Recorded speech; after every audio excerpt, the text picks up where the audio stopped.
Welcome, welcome, my favorite nerds. Welcome back for another video. And it's a special two-parter this week where we delve even further than normal into the subject at hand. So keep an eye out for the special second part that will be coming to a screen near you soon. All right then, Scorchy, your turn. Let's go for it.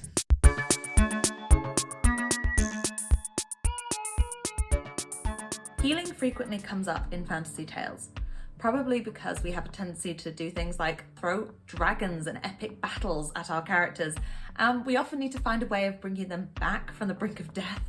So healing is a really important one to get right.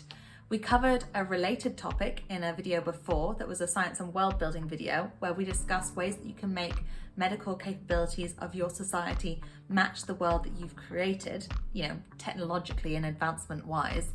So check that out if you have missed it for some reason and you want a more world-buildy take on the role of science in medicine. This, however, is a science in magic video. So the focus today will be on how you use science to make your healing-based magic system work science-wise, or at least make it seem more realistic to your readers. So this week we're delving into the various types of healing magics that we see in fantasy. I'm going to ignore the ultimate in healing magics, resurrection, necromancy, since I want to spotlight on those in future videos to give them the attention they deserve. Same goes for the subject of mental health healing. I have something special planned for that, but that will require another two-parter, so keep an eye out because that one's coming your way soon. So what are healing magics? Succinctly, they are any form of magic that helps repair damage to the body or reduces the symptoms of the damage, say by removing the pain or by treating the underlying problem, like stopping the blood from gushing out of your guts. By definition, therefore, magical healing doesn't encompass those forms of magics that are about preventing damage from occurring to the body. Those are more preventative forms of healthcare, so I'm not including them in this video. They will instead be going into a separate video of their own, where we can focus solely on magic systems of public health measures. I'm actually really excited to record that one, but I'm sure, as with most things public health, it won't get much interest. Anyway, enough about future Rachel problems. Now to delve into the subject of magical healing. To do this, we're going to have to think like a healer. Imagine it.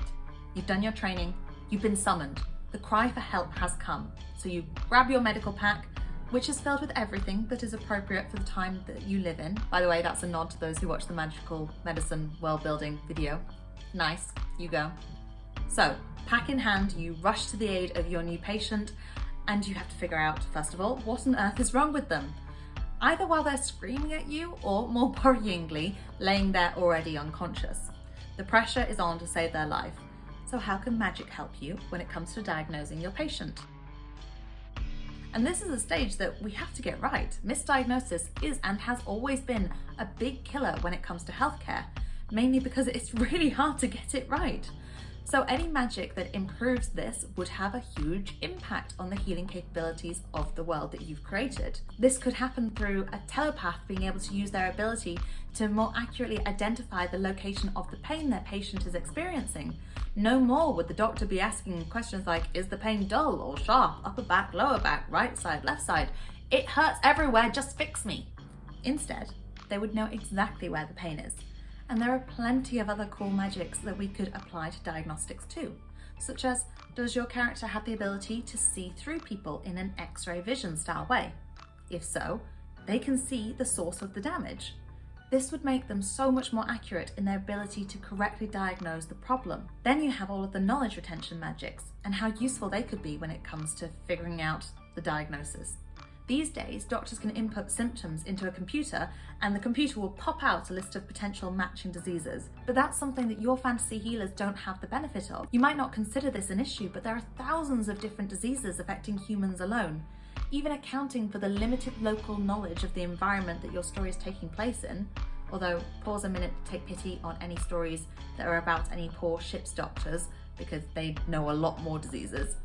Still, even in a small local environment, there's still a large amount of knowledge your healer has to retain. So any improvement here on their ability to retain all of this information would be a huge help. What if somebody has a super amped up memory skills, or higher intellect, or the ability to pluck knowledge from people directly out of their mind? They might therefore be better able to figure out what the person has and then get them the better treatment for their illness.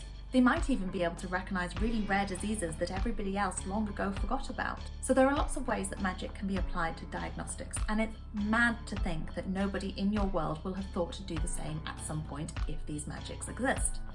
For that reason, I recommend that you consider the healthcare implications in your world. Please. Doing so will help prevent odd plot holes from cropping up. Alright then, so you've diagnosed your patient. What next? Well, either you have to tell them there's nothing that can be done, or, more hopefully, you'll start actually trying to help them. But before you start, you might be best placed putting them unconscious. Their screaming isn't doing anything at this point, other than giving you a headache, maybe letting you know that they're not dead yet. But since you're actively working here to stop that last thing from happening, I think you're alright at this point to save yourself the earache. In fact, your patient's really only stressing themselves out at this point and is probably more likely to do themselves further injury. So if you have a magic that either lets you reduce their awareness of pain or puts them unconscious altogether, then use it. Hurry up and use it. For this, we're talking certain types of neuromagics, mind controls that remove people's ability to feel pain, or hypnosis that makes them lose consciousness. Cool. So we have an unconscious patient and we hopefully know what's wrong with them at this point. Perhaps we have a heightened hearing ability also that allows us to better monitor their heart rate while they're unconscious. Now what?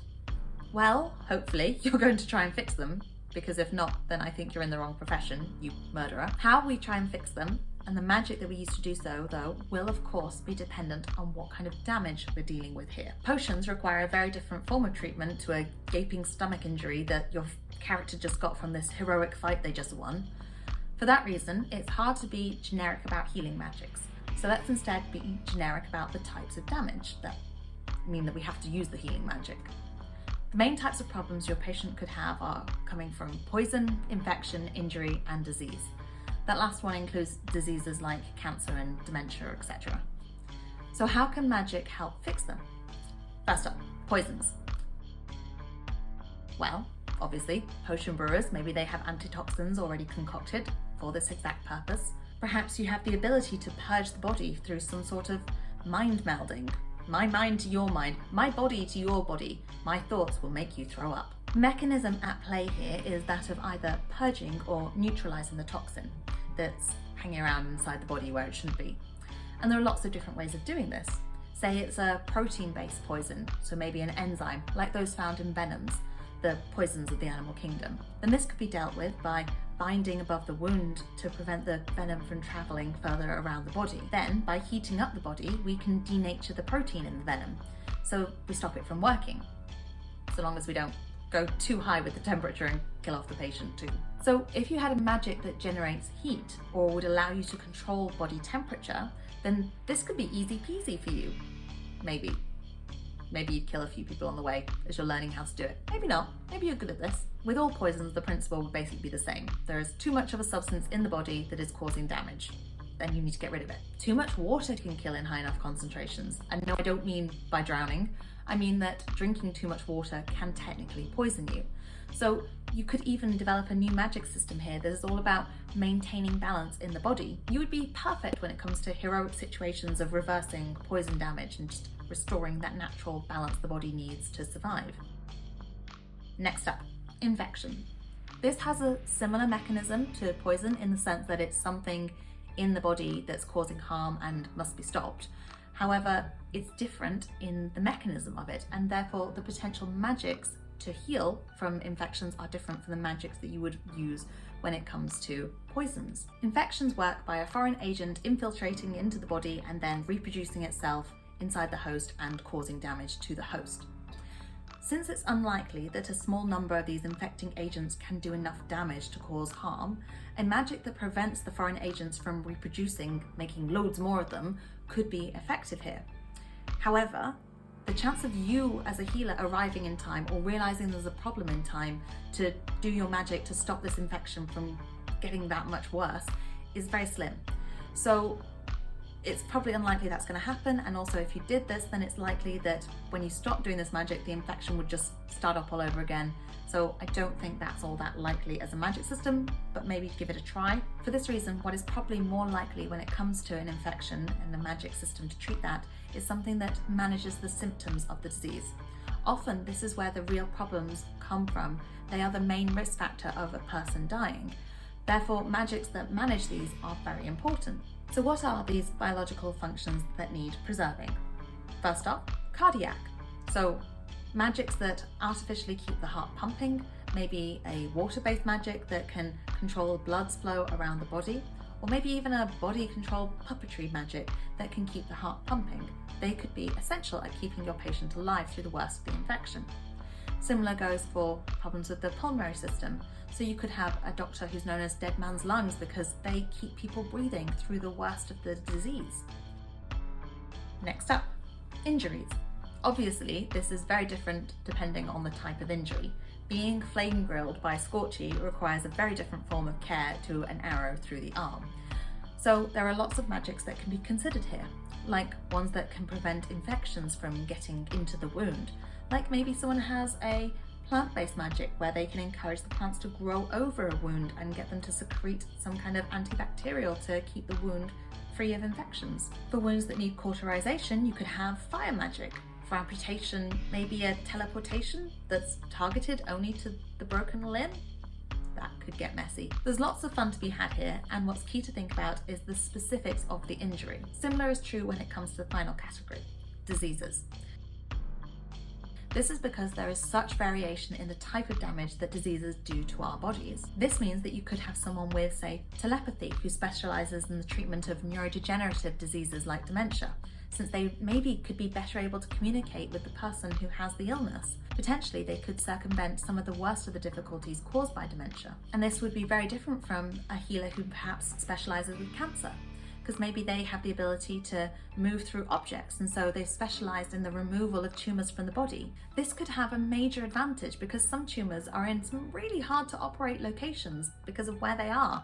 Maybe they're surrounded by blood vessels or in a part of the body that you just can't reach. So there you have it. Lots of interesting magical healing for you to consider in your stories. But there is one last thing that you really must consider, and that's the environmental implications of more people surviving in your world because you have magical healing. This is huge. Say you have healers who can mitigate age-related diseases, then does the locus of power skew even older in your societies, with younger people struggling to leave their mark on the world and feeling more disenfranchised? If you have healers who can fix up battle wounds more easily and effectively than ever before, then would that mean that we have a change in the battle practices, since the side who has this would probably have more incentive to recover injured soldiers from the battlefield, since they're like, patch them up, send them back out again. You wouldn't want to lose that resource. These implications of your magic system are what make the world feel more real and all the more tangible to your reader. They are also, in my opinion, the coolest part. So I really recommend that you spend some time thinking about them. These are often where I come up with the most interesting and unexpected plot points for my stories. And it's partly because it's all too often overlooked that readers really get excited when they find these things in stories, because it's rarer that they come across them. So that's it, that's your lot. I hope you found this video as fascinating as I did to make it, and I hope you look forward to part 2 with my doctor friend next time. In the meantime, please comment in the chat if you have any magical healing ability in your world that you'd like to talk about, share with the people. I'd particularly love to hear about some of the consequences that you've identified for the magical systems that you've created, because that's my favourite part. All right, you know the drill. Like and subscribe, yada yada. Show Scorchy your love. Goodbye now. Goodbye, my nerds. Goodbye now.